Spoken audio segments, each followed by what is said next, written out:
There's no feeling more intense than starting over. If you deleted your homework the day before it was due, as I have, or if you left your wallet at home and you have to go back after spending an hour in the commute.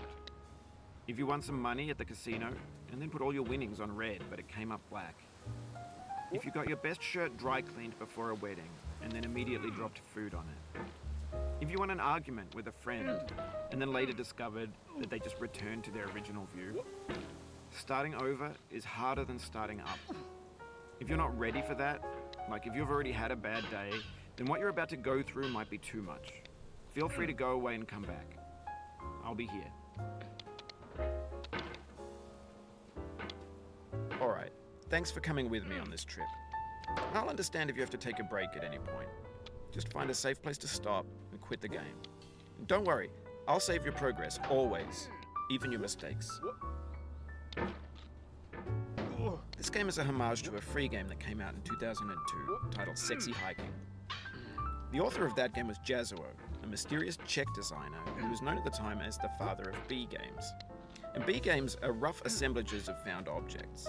Designers slap them together very quickly and freely, and they're often too rough and unfriendly to gain much of a following. They're built more for the joy of building them than as polished products. In a certain way, Sexy Hiking is the perfect embodiment of a B game. It's built almost entirely out of found and recycled parts, and it's one of the most unusual and unfriendly games of its time. In it, your task is simply to drag yourself up a mountain with a hammer. And that act of climbing, in the digital world or in real life, has certain essential properties that give the game its flavor. No amount of forward progress is guaranteed. Some cliffs are too sheer or too slippery. And the player is constantly, unremittingly in danger of falling and losing everything. Anyway, when you start Sexy Hiking, you're standing next to this dead tree that blocks the way to the entire rest of the game. It might take you an hour to get over that tree, and a lot of people never got past it. You prod and you poke at it, exploring the limits of your reach and your strength, trying to find a way up and over. And there's a sense of truth in that lack of compromise. Most obstacles in video game worlds are fake. You can be completely confident in your ability to get through them once you have the correct method or the correct equipment or just by spending enough time. In that sense, every pixelated obstacle in Sexy Hiking is real. The obstacles in Sexy Hiking are unyielding, and that makes the game uniquely frustrating. But I'm not sure Jazzuo intended to make a frustrating game. The frustration is just essential to the act of climbing, and it's authentic to the process of building a game about climbing. A funny thing happened to me as I was building this mountain. I'd have an idea for a new obstacle, and I'd build it, test it, and it would usually turn out to be unreasonably hard. But I couldn't bring myself to make it easier. It already felt like my inability to get past the new obstacle was my fault, as a player rather than as a builder. Imaginary mountains build themselves from our efforts to climb them, and it's our repeated attempts to reach the summit that turns those mountains into something real. When you're building a video game world, you're building with ideas, and that can be like working with quickset cement. You mold your ideas into a certain shape that can be played with, and in the process of playing with them, they begin to harden and set until they're immutable, like rock. And at that point, you can't change the world. Not without breaking it into pieces and starting fresh with new ideas. For years now, people have been predicting that games would soon be made out of prefabricated objects, bought in a store and assembled into a world. And for the most part, that hasn't happened, because the objects in the stores are trash. I don't mean they look bad or that they're badly made, although a lot of them are. I mean they're trash in the way that food becomes trash as soon as you put it in the sink. Things are made to be consumed and used in a certain context, and once the moment is gone, they transform into garbage. In the context of technology, those moments pass by in seconds. Over time, we've poured more and more refuse into this vast digital landfill that we call the internet.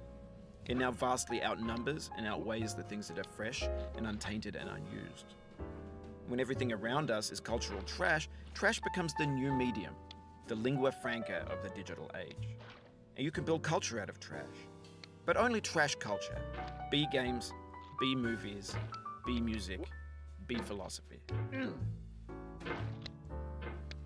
Maybe this is what digital culture is. A monstrous mountain of trash, the ash heap of creativity's fountain. A landfill with everything we ever thought of in it. Grand, infinite, and unsorted.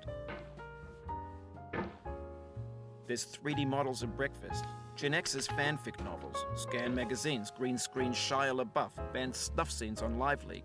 Facebook's got lifelike bots with unbranded adverts and candid shots of Kanye and Taylor Swift mashups, car crash epic failed GIFs, Russian dashcam vids, discussions of McRibs, discarded, forgotten, unrecycled, muddled, rotten, untitled. Everything's fresh for about 6 seconds, until some newer thing beckons and we hit refresh. And there's years of persevering disappearing into the pile, out of style, out of sight.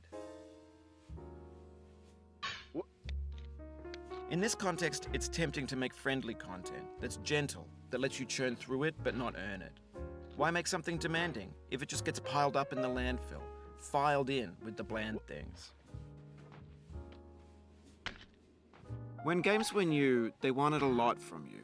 Daunting you, taunting you, resetting and delaying you. Players played stoically. Now everyone's turned off by that. They want to burn through it quickly, a quick fix for the fickle, some tricks for the clicks of the feckless. But that's not you, you're an acrobat. You could swallow a baseball bat. Now I know, most likely you're watching this on YouTube or Twitch, while some dude with 10 million views does it for you, like a baby bird being fed chewed up food. That's culture too. But on the off chance that you're playing this, what I'm saying is, trash is disposable, but maybe it doesn't have to be approachable. What's the feeling like? Are you stressed? I guess you don't hate it if you got this far, feeling frustrated. It's underrated.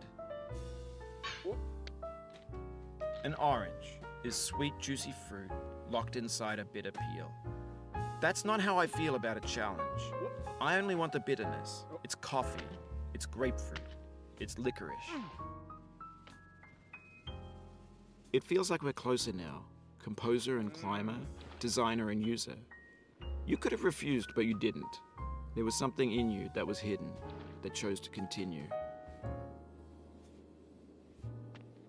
It means a lot to me that you've come this far, endured this much. Every wisecrack, every insensitivity, every setback you've forgiven me is a kingly gift that you've given me. We have the same taste, you and I. It's not ambition. It's ambition's opposite. An obdurate mission to taste defeat. You'll feel bad if you win, so I put this snake in for you.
Have you thought about who you are in this?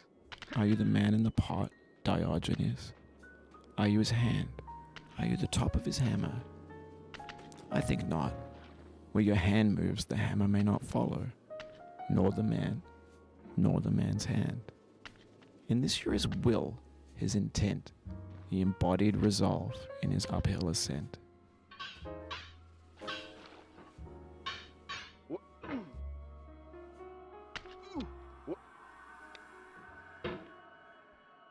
Now, You've conquered the ice cliff, the platforms, the church, and the rectory, the living room and the factory, the playground, the construction site, the granite rocks, and the lakeside.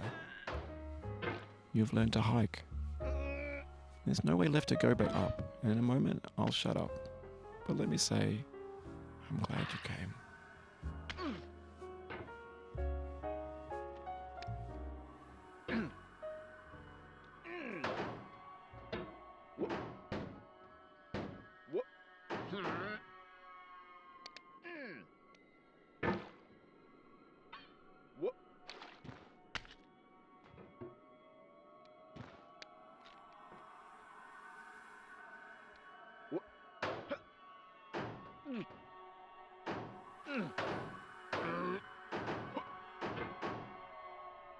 Oh, you just lost a lot of progress. That's a deep frustration, a real punch in the gut.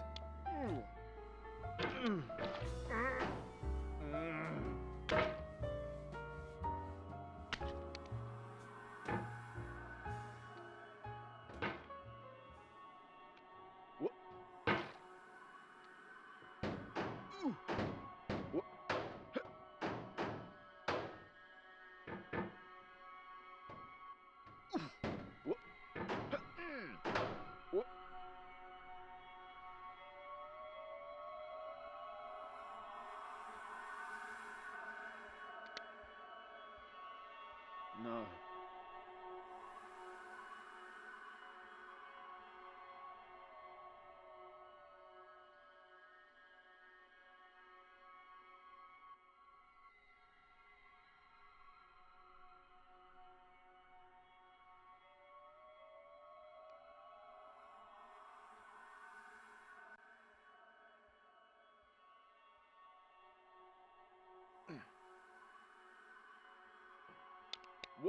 I dedicate this game to you, the one who came this far.